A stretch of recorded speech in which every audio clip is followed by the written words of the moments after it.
ఒకరోజు నాకు పాలు పొంగితే మంచి జరుగుతుందని చెప్పాను కదా, అప్పుడు గాజు ప్లేట్ పగిలిన వీడియోలో చెప్పాను, షార్ట్ వీడియోలో డిష్ వాషర్ నుండి ప్లేట్లు తీస్తూ ఉండేది.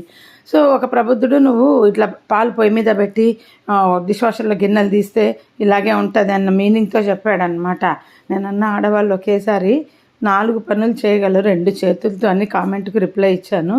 చాలామందికి వాళ్ళ ఇంట్లో ఆడవాళ్ళు కిచెన్లో ఓన్లీ వంటనే చేస్తూ ఉంటారని అనుకుంటుంటారు. అంటే వంట అంటే పొద్దున టిఫిను, మధ్యాహ్నం లంచు, రాత్రి డిన్నర్, ఇవి అయిపోతే ఇంకేం పని ఉంది అని అనుకుంటారు. కానీ వాళ్ళు చేసే ప్రతి పని విడమర్చి చెప్తే మాత్రం తట్టుకోలేరు. అంత పని ఉంటుంది ఆడవాళ్ళకి. 2 చేతులు నాన్ స్టాప్ ఏమంటే వాళ్ళకి ఇన్కమ్ ఉండదు, మాకు అంతే. అందుకే నేను మొన్న ఎవరితోనో అంటున్నాను, నాకు ఇప్పుడు బిజినెస్ చేయట్లేదని బాధగా ఉంది అంటే, ఇంట్లో పని చేస్తున్నట్టు అదే ముందు అది జరిగిపోతుంది స్పీడ్గా. బిజినెస్ చేస్తూ ఉన్న ఆడవాళ్ళు ఇంకా స్పీడ్గా పని చేస్తారు.